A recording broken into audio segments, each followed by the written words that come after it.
kenapa hidup harus kejar financial freedom? Emangnya angkanya berapa sih buat bisa dibilang bebas finansial? Selamat datang di Vibe Positif aja.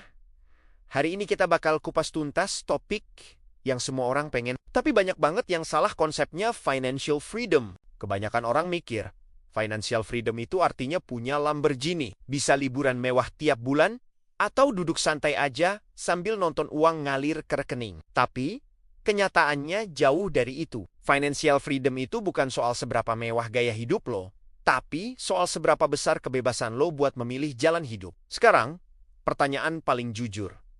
Kenapa kita harus copek-copek ngejar financial freedom? Jawaban paling simple dan paling bener, biar hidup lo nggak lagi dikontrol sama tagihan. Coba deh perhatiin, kebanyakan orang siklus hidupnya gini.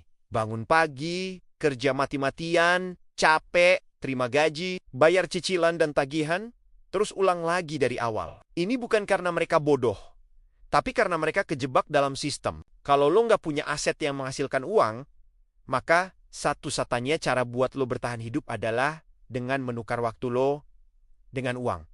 Masalahnya, waktu itu terbatas dan gak bisa dibeli balik. Inilah kenapa financial freedom itu super penting. Karena dia ngasih lo kembali kendali penuh atas hidup lo sendiri. Lo yang nentuin mau ngapain dengan waktu lo, bukan tagihan. Oke, terus angka financial freedom itu sebenarnya berapa sih? Ini bagian yang sering dibikin rumit dan mistis. Tapi jawaban realnya simple aja. Tergantung gaya hidup lo. Kita pakai rumus gampang yang bisa langsung lo hitung sekarang juga. Rumusnya adalah biaya hidup bulanan lo dikali 12. Terus dikali 25. Contoh ya, biar gampang. Misalnya, pengeluaran lo sebulan buat sewa tempat tinggal, makan, bayar tagihan, plus buat gaya hidup. Totalnya 10 juta rupiah. Berarti rumusnya 10 juta dikali 12 bulan sama dengan 120 juta setahun. Terus, 120 juta itu dikali 25. Hasilnya adalah 3 miliar rupiah. Artinya, target financial freedom versi lo dengan gaya hidup 10 juta sebulan adalah punya aset produktif senilai 3 miliar. Aset produktif ya, bukan cuma uang di tabungan. Gimana kalau gaya hidup lo 20 juta sebulan? Ya tinggal dihitung, target lo jadi sekitar 6 miliar rupiah. Ini bukan angka ngawang-ngawang.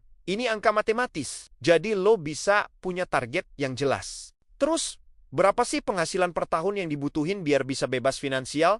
Nah, ini lagi. Financial freedom itu bukan soal seberapa gede gaji lo, tapi seberapa besar penghasilan pasif yang lo punya. Penghasilan pasif itu, uang yang masuk tanpa lo harus aktif bekerja. Target amannya adalah, lo bisa dapat return atau imbal hasil sebesar 4% per tahun dari total aset produktif lo. Balik ke contoh tadi, kalau target freedom lo adalah 3 miliar, maka 4% dari 3 miliar itu 120 juta per tahun. Kalau dibagi 12, jatuhnya 10 juta per bulan. Nah, inilah penghasilan yang bikin lo bebas. 10 juta per bulan yang datang tanpa lo harus kerja dari pagi sampai malam. Kalau target lo 5 miliar, 4%-nya berarti 200 juta per tahun.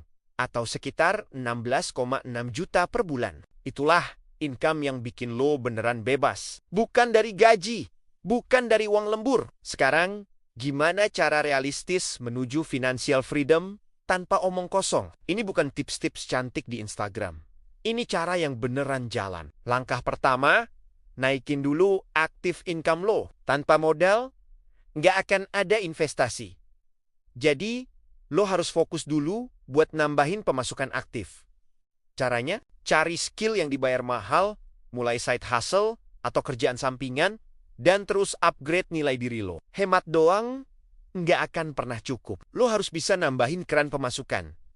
Langkah kedua, punya aturan keuangan yang keras. Disiplin itu kuncinya minimal terapkan aturan 50, 30, 20. 50% buat biaya hidup, 30% wajib buat investasi, dan 20% buat tabungan atau dana darurat. Kalau lo bisa lebih ekstrim lagi, coba deh, bikin standar hidup lo terasa miskin dulu untuk sementara waktu. Tahan gengsi, fokus ke tujuan. Langkah ketiga, bangun aset, bukan cuma nabung. Ini bedanya orang yang merdeka finansial dengan yang nggak. Orang miskin cuma nabung uang di bank. Orang merdeka finansial fokus bangun aset yang bisa menghasilkan uang lagi. Aset itu bisa mesem. Contohnya properti yang disewakan, saham atau reksadana ETF, bisnis yang bisa jalan sendiri, aset digital, atau passive income stream lainnya. Ingat, nabung uang doang itu nilainya bakal kegerus inflasi. Langkah keempat, main jangka panjang. Financial freedom itu bukan sprint, tapi maraton. Ini bukan proyek 1 atau 2 tahun. Rata-rata orang butuh 10-20 tahun yang konsisten. Artinya, lo harus konsisten hidup di bawah kemampuan finansial lo. Dan semua keuntungan dari investasi lo putar lagi. Jangan buru-buru dipakai buat flexing atau pamer. Sabar. Langkah kelima, dan ini sering dilupakan. Lindungi aset lo. Udah capek-capek ngumpulin, jangan sampai hilang gitu aja. Proteksi itu penting banget.